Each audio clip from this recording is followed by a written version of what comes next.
istrinya baik, anaknya pasti baik. Betul. Tapi kalau suami baik, anak belum tentu baik. Betul. Kita ulang sekali lagi, bisa? Kalau istri baik, anak pasti baik. Tapi kalau suami baik, anak belum tentu baik. Mana contohnya? Nabi Nuh alaihi salam. Nabi Nuh itu baik apa enggak baik? Baik, tapi anaknya anak durhaka, namanya Kan'an, gara-gara istrinya tidak baik. Makanya bapak, kalau istri bapak tidak baik, oh, inilah. Kalau dia tidak baik, belajar kepada ibu-ibu di kota Waringin Barat yang sudah baik, bah. Ajak kursus kemarin. Ini orang baik-baik semua ini.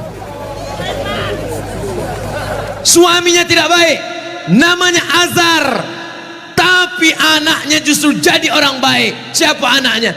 Ibrahim. Ibrahim itu bapaknya tidak baik, tapi emaknya perempuan yang baik. Akhirnya apa yang terjadi? Anaknya menjadi anak yang baik. Anak yang baik. Makanya ibu, kalau ada suami ibu yang agak-agak seperti Fir'aun, sabar-sabar. Sabar. Pulang dari sini, bang, insya Allah aku tetap sabar bersamamu, bang, sampai kau ditenggelamkan di Laut Merah, bang. Karena kata Ustadz Somad tadi, insya Allah anakku akan menjadi baik. Suami ibu boleh jadi tak baik, boleh jadi dia perampok, boleh jadi pecandu narkoba, boleh jadi dia sakau, tapi ibu masih ada satu harapan. Anak yang ibu kandung, anak yang ibu didik, anak yang ibu berikan akhlakul karimah, dialah yang akan menjadi pelindung penaung. Di tengah malam dia akan berdoa, Rabbighfirli wali walidayya warhamhuma kama rabbayani shaghira. Maka ibu jangan berputus asa. Kadang banyak ibu-ibu ini putus asa, pulang ke rumah suami selingkuh, mabuk, langsung pergi ke kamar mandi, minum teh botol. Minum teh botol, minum super pel, nggak mati. Seminggu setiap ngomong bubui.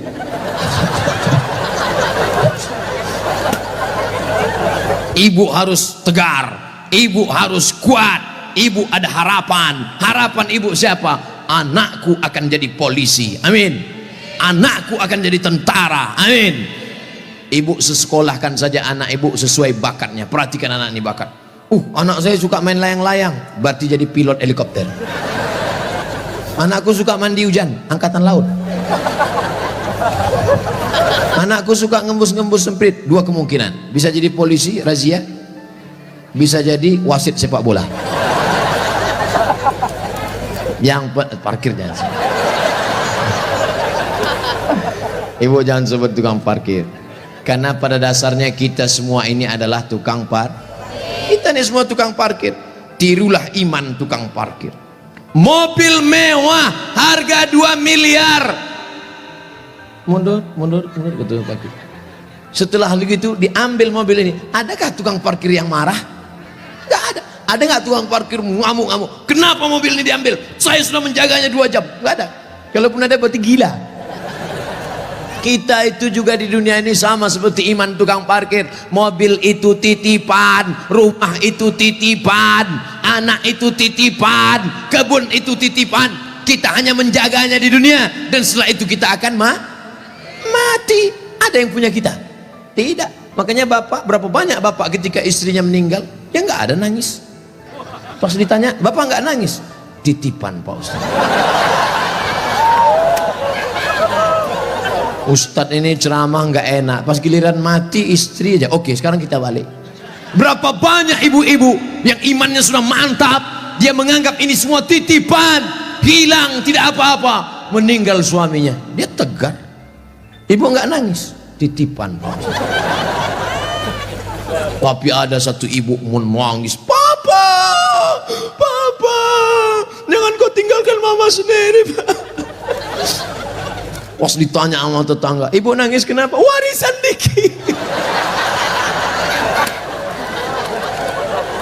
Tapi itu tidak ada di Kobar, jauh di sana, jauh di pinggiran-pinggiran Pangkalan Bun. Yang di sini semuanya baik-baik, betul?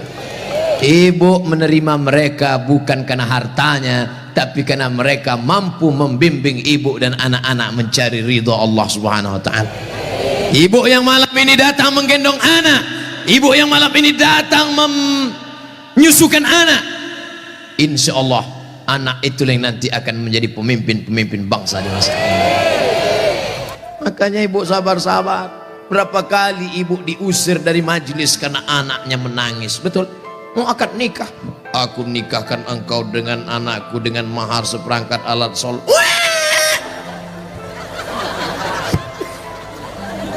Berapa kali di majelis kematian ibu diusir, betul? Ada orang kaya meninggal, datang anaknya, mantunya, cucunya pakai baju hitam semua, nama kelompoknya Men in Black. Sudah siap-siap mau menangis bersandiwara. 1, 2, 3. Rupanya anak ibu lebih kuat lagi nangisnya. Akhirnya tuan rumah marah, pergi pulang bawa anak. Berapa banyak ibu yang malu di depan orang banyak karena anaknya ingin naik mobil tetangga yang lebih mewah, lebih mahal. Tapi hari ini kesedihan ibu terbayar karena anak ibu adalah anak-anak yang soleh. Siapa yang lebih berbahagia, ibu apa bapak? Kan ibu bisa ngandung karena mereka kan. Sekarang saya tanya, siapa yang paling berbahagia, ibu atau bapak? Mereka tetap bertahan, Pak. Bapak Ibu yang dimuliakan Allah Subhanahu wa taala, siap menjaga persatuan? Jaga persatuan, karena negeri yang kita bangun dengan indah ini akan jadi hancur berkeping kalau tidak ada persatuan dan kesatuan, betul? Maka persatuan ini sama seperti tiang gawang. Kok Ustaz tiba-tiba ingat tiang gawang? Itu tiang gawang, itu tiang gawang. Ibu jaga gawang, jangan sampai kebobolan. Bapak striker, penyerang. Papa silakan kau pergi sejauh mata memandang, tapi di hari petang kau harus membawa uang. Untuk apa? Untuk anak-anak kita, supaya dia tidak makan riba, makan haram. Striker tidak pernah diejek oleh kiper. Kiper tidak pernah marah-marah. Apa kata kiper? Hei striker, kok enak aja di sana, tolong gantian kau jaga sini. Tidak ada, karena mereka sudah siap bagi-bagi bagi tugas. Ceramah di tanah lapang, Ustaz Somad. Ceramah di stadion, Ustaz Somad. Ceramah di TV, Ustaz Somad. Ceramah di YouTube, Ustaz Somad. Tapi yang ngajar di pesantren, yang ngajar di ma'had, yang ngajar di sekolah, para habaib dan ulama, kami udah bagi-bagi tugas. Makanya Habib ulama nggak pernah ngaji. Apa itu Somad itu? Ceramahnya di lapangan aja. Apa itu Abu Somad itu? Ceramahi ibu-ibu aja. Ustaz gatal. Kan kita udah bagi-bagi tadi.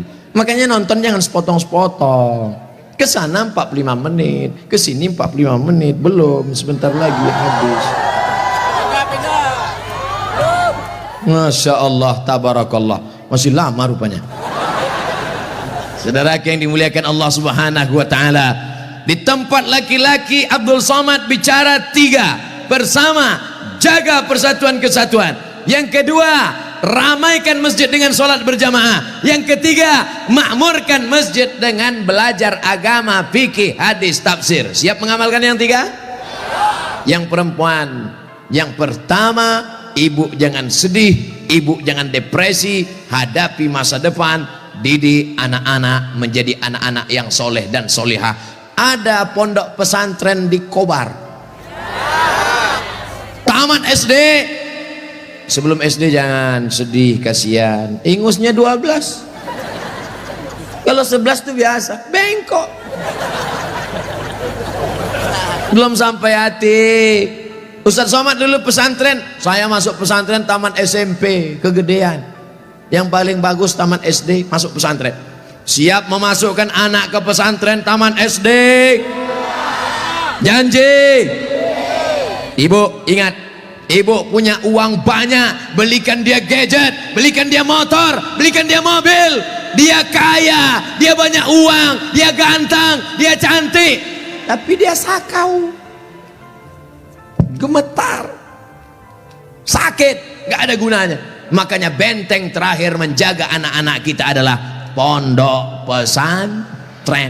Tapi pesantren ini kadang-kadang nasib bak kerakap tumbuh di batu, hidup segan mati tak mau. Santrinya 1000, WC-nya 10. Ngantrilah santri-santri, wajahnya biru, menahan serangan. Maka ceramah saya di Palembang, Ustadz Abdul Somad saksikan hari ini sumbangan 52 unit. 52 unit apa Kiai? WC. Mantap, bagus, itu yang perlu. Maka yang kaya-kaya datang besok pondok pesantren. Nggak ada gunanya pengajian banyak-banyak, mubazir. Innal mubazirina kanu ikhwana syayatin. Orang mubazir saudara setan.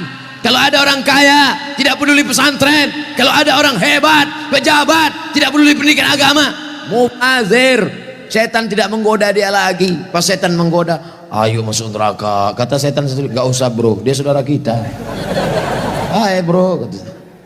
Oleh sebab itu maka pertama yang ingin disampaikan Abdul Somad khusus kepada ibu-ibu, jangan pernah bersedih hati. Masa depanmu ada pada anak-anak, tataplah mereka masa depan, tapi tentu dengan bahasa ibu. Bahasa ibu paling ngerti dengan anak. Jangan pulang dari sini anaknya dikumpul semua, assalamualaikum. Nggak mesti diceramah. Ibu usap kepalanya, ibu tiup-tiup, kau akan menjadi pemimpin masa depan nak. Doa ibu luar biasa. Ibu kalau marah sama dia jangan panggil dia setan. Setan, tuyul, jangan panggil dia. Calon bupati kota Waringin Barat, gitu cara manggilnya. Calon anggota DPD, gitu. Insya Allah dia jadi nanti, insya Allah. Amin. Karena ibu mulutnya luar biasa, berbisa bu. Ibu ngomong salah saja diaminkan malaikat. Maka jangan pernah bicara yang tidak baik, bicara yang baik-baik. Sampai ada seorang laki-laki di zaman Bani Israel sebelum Nabi Muhammad SAW, namanya Juraij.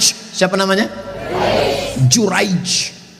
Ada orang Pangkalan Bun namanya Juraij? Belum ada. Nah, ibu yang hamil-hamil nanti kasih nama anak Juraij. Hai Juraij. Kepala sekolah salah tulis George. Ibunya lewat di depan tempat ibadah Juraij. Apa kata ibunya? Ya Juraij. Juraij merasa Tuhan lebih mulia. Aku tidak perlu menyambut panggilan anak. Aku tidak perlu menyambut panggilan ibuku. Dipanggil kedua kali, ya Juraij. Juraij mengatakan, Tuhan lebih mulia, ngapain aku menyambut ibuku? Panggilan yang ketiga, ya Juraij. Anaknya tidak menyambut juga. Akhirnya tercetus dari mulut ibunya. Apa kata ibunya? Allahumma la tumitshu hatta turihi wujuhal mumisat. Jangan matikan Juraij sebelum matanya melihat wanita tuna susila. Mohon maaf, perempuan tidak baik, PSK, WTS, entah apa lagi namanya, dikabulkan Allah. Tidak lama setelah itu ternyata ada seorang perempuan pengembala kambing, hamil bukan kenyang, hamil. Ditangkap, ditanya, hei perempuan, siapa suamimu? Siapa yang menghamilimu? Perempuan itu menjawab, Juraij. Yang menghamili saya adalah Juraij. Kira-kira masuk akal nggak Juraij menghamili perempuan yang nakal ini? Tidak, bukan dia, tapi fitnah. Dipertemukan Juraij dengan perempuan nakal. Rupanya Allah hanya ingin mengabulkan doa si ibu. Kata si ibu, jangan matikan Juraij sebelum matanya melihat wanita tuna. Akhirnya matanya memang betul-betul melihat wanita tuna susila. Melihat, padahal tidak mungkin ahli ibadah ketemu dengan wanita tuna susila. Kalau Satpol PP ketemu wanita susila memang bisa. Razia maksudnya. Mohon maaf Pak Satpol PP. Ini Juraij, orang soleh, akhirnya ketemu, mengaku, siapa yang menghamilmu? Ini Juraij. Ditangkap Juraij, difitnah Juraij. Ternyata kau jahat Juraij, kerjamu ibadah, rupanya pekerjaanmu di balik ini semua menodai pengembala kambing. Dihancurkan tempat ibadahnya, hancur berkeping. Kata Juraij, jangan bunuh aku sebelum anak ini lahir. Setelah anak itu lahir, ditusuk Juraij pakai pusar, pakai telunjuknya, tusuk. Juraij bertanya kepada anak yang baru lahir itu, who is your father? Itu bahasa Pangkalan Bun. Siapa bapakmu? Anak itu menjawab, ra'il ghanam, koboi. Bapak saya adalah pengembala kambing. Akhirnya mereka cium kaki Juraij, mereka bangunkan tempat ibadah Juraij dari emas. Juraij tersenyum. Ini skenario Allah hanya ingin menunjukkan betapa makbulnya doa seorang. Kira-kira ibu bisa nggak menceritakan itu ke anak cucu ibu nanti? Nggak usah dihafal, hidupkan aja MP3-nya. Cari nanti Abdul Somad Pangkalan Bun, Abdul Somad Official, subscribe, like, and share. Anakku, kau jangan melawan ibu nak, karena kalau ku katakan kau jadi katak, kau langsung jadi hantu. Nih ceramah Ustadz Somad tadi malam, dengar baik-baik. Gimana? Iya mah, itu insya Allah ibu anaknya semua baik-baik ya. Yang lalu-lalu apa boleh buat tai kambing bulat-bulat, nasi sudah jadi tai ayam. Nasi tidak bisa kita rubah lagi bu, tapi yang akan datang kita perbaiki. Cucu-cucu yang sudah lahir sudah besar nggak bisa lagi, tapi ibu punya anak perempuan, kasih tahu sama anak perempuan ibu, kamu kalau hamil banyak-banyak baca sholawat, kalau hamil kata kiai kata Habib banyak-banyak baca surat Yusuf nak. Tapi dia salah sangka, disangkanya kalau baca surat Yusuf anaknya ganteng macam Nabi Yusuf, pas lahir hitam pesek pendek. Wah kiai, Habib, kenapa anak saya begini? Kiai sama Habib nggak marah, mereka nggak pernah marah. Kenapa anak saya begini? Saya sudah baca surat Yusuf, kenapa anak saya nggak ganteng seperti Nabi Yusuf? Suami ente mana?